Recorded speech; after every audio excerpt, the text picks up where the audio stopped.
This is Shirdi, one of the most spiritual places on earth, where millions of people come to have their prayers answered. But they're forgetting something. The stray dog.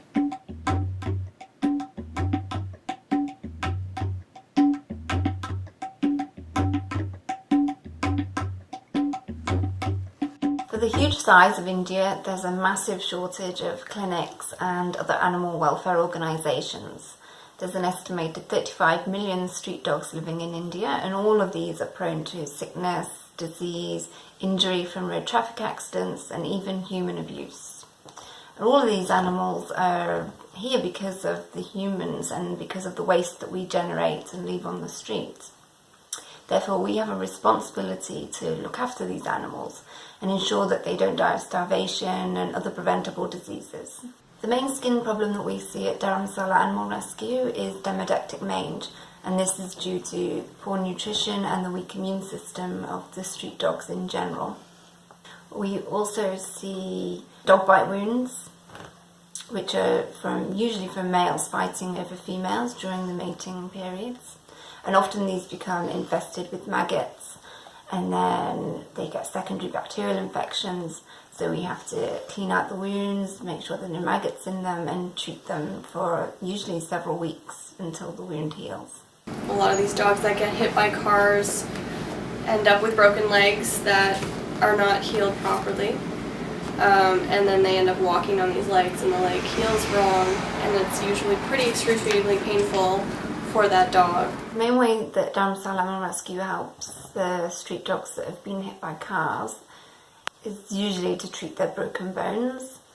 This can be done by either splinting or cast, especially in young puppies because their bones heal much more easily. But when it's no hope of healing or the suffering will be greater, then we amputate the leg. And often this is the better option, especially for the older dogs. They've got used to walking on their three legs anyway, and the recovery time is much faster. And they really do quite well on three legs. We often see them running around the streets quite happily, and there's no hindrance in their life. At DAR, we always encourage the local community to call us whenever a litter of puppies is born. And this way we can go and check on them, make sure that they're healthy.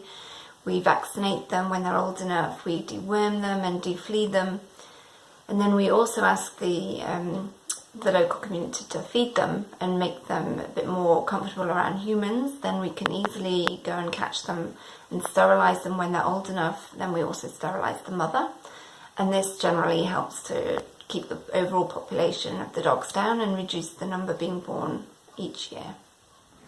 A lot of the time the people who start the spay and neuter clinics, they do it for the good of the animals because they love the animals, they don't want to see the animals suffer. But when they go to the community and request a clinic to be opened, the community doesn't want to because they don't see the point of helping the animals when, for example, some of their own people are suffering, which is understandable. However, I guess the way in which you should approach opening a clinic in any area would be more how it benefits the population, and how if you spay and neuter dogs and then do a vaccination clinic at the same time, you end up decreasing the spread of disease and you decrease the huge population of street dogs which carries disease. Many villages don't accept the stray dogs as being a part of their community because they see them as animals that carry disease and animals that cause trouble, kind of how we would see rats in our North American society.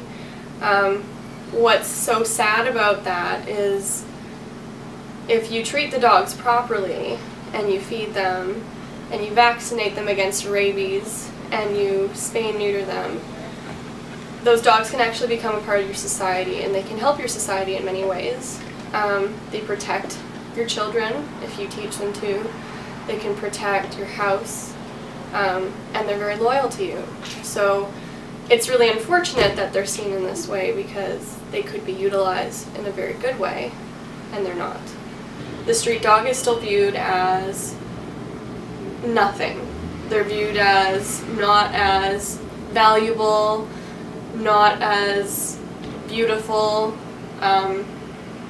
Sometimes they're even thought of to be not as intelligent. If we could change the way people think about street dogs and make them understand that if you give it a bath and deworm it, give it a flea medication, and feed it properly, these dogs are just as beautiful as a purebred dog. So one day I was shopping with my girlfriends. We went to the adjacent village, and we were walking down the road that leads to the village, and there was this cute but really sad looking puppy that was on the side of the road near a restaurant, and he had his head down and his tail down, and he was about 5 months old at that time. He was definitely abused. He was definitely kicked by men, and I'm pretty sure he was kicked by men because he went to the bathroom on the street or somewhere near someone's vending stall, because it took him 2 months to feel comfortable going to the bathroom. The first night I had him, he waited 14 hours because he wouldn't go. Yeah.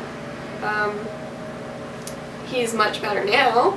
I brought him home with me because he's really such a good dog. His name is Batuk, which is a holy Hindi name, and it means boy.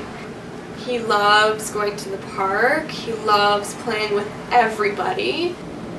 I really couldn't have asked for a better dog.